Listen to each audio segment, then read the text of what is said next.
नमस्कार दोस्तों, आप सभी का स्वागत है अपने YouTube चैनल अभय ट्यूटोरियल्स में। तो दोस्तों आज हम टैली के अंदर एक छोटा सा टॉपिक सीखेंगे, वो होगा मेमोरेंडम अकाउंट।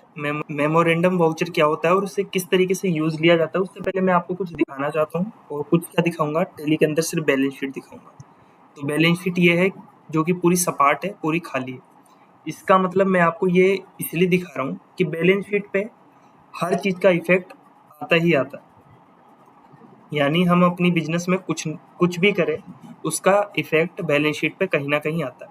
तो मेमोरेंडम टॉपिक के अंदर मैं बैलेंस शीट आपको इसलिए दिखाना चाह रहा था क्योंकि इसका सबसे इम्पोर्टेंट मेन रीजन यही है कि मेमोरेंडम अकाउंट का इफेक्ट कहीं भी नहीं आता। मेमोरेंडम अकाउंट का मतलब होता है मेमोरी, एक तरीके से याददाश्ती के। आप यूँ समझे कि आपके बिजनेस में कोई पर्सन आया जो कि आपने वो कंपनी का ना एम्प्लॉई है, ना डेटर है, ना क्रेडिटर है, वो आपका जानकार है और वो जानकार पड़ोस में ही रहता है।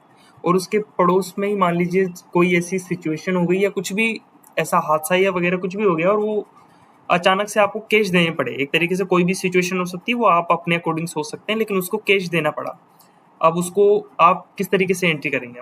आप गए तो आपके पास कैश बिजनेस से ही, या तो आप उसको एक एंट्री ये कर सकते हैं कि उसको ड्राइंग दिखाए अपने ऊपर और कैपिटल से कैश कम करे और फिर उसको आप ड्राइंग दिखा के नक्की कर दे, मतलब यहाँ से तो फ्री कर दे बिजनेस से, ताकि जो भी दिक्कत हो वो आपकी घर की दिक्कत हो, क्योंकि आपने ड्राइंग कर ली, उससे अब बिजनेस को कोई परवाह नहीं है, कोई मतलब नहीं है, क्योंकि वो ड्राइंग की एंट्री कर चुका है। उसको अब किसी से कोई मतलब नहीं है, आप चाहे अपने घर को बेच डालो, उससे कोई मतलब नहीं है। लेकिन अगर बिजनेस में 5 रुपए की भी चीज इधर उधर हुई है तो रिकॉर्ड करनी होती है।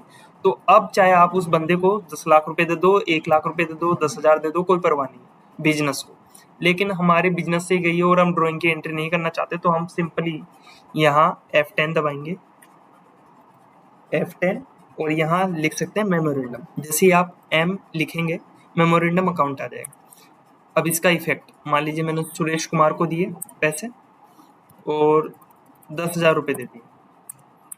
अब मैं सिंपल इसको कैश कर सकता हूँ, cash Suresh Kumar to cash, मैं ये एंट्री कर दिया। और मैं जैसे कंट्रोल A करूँगा, यहाँ आपने गौर किया है, अगर वापिस जब आप पेजअप करेंगे तो सुरेश कुमार भी 0 और कैश भी 0। लेकिन जैसे आप ये एंट्री कर रहे थे उस टाइम सुरेश कुमार भी 10,000 रुपये था और कैश भी 10,000 रुपये क्रेडिट में था। लेकिन आप जैसे यहाँ बैलेंस शीट में जाएंगे वापस, तो आपको यहाँ दिखाई देगा कि कोई भी इफेक्ट नहीं पड़ा, क्योंकि मेमोरेंडम अकाउंट का यही होता है मतलब कि नो इफेक्ट, कोई इफेक्ट नहीं पड़ना चाहिए। लेकिन अगर आप इसको देखना चाह रहे हैं तो सिंपली आप डिस्प्ले पे जाएंगे, एक्सेप्शन रिपोर्ट्स पे जाएंगे, आप X दबा सकते हैं, मेमोरेंडम रजिस्टर में जाएंगे और यहाँ आकर देख सकते हैं सुरेश कुमार की एंट्री पड़ी है।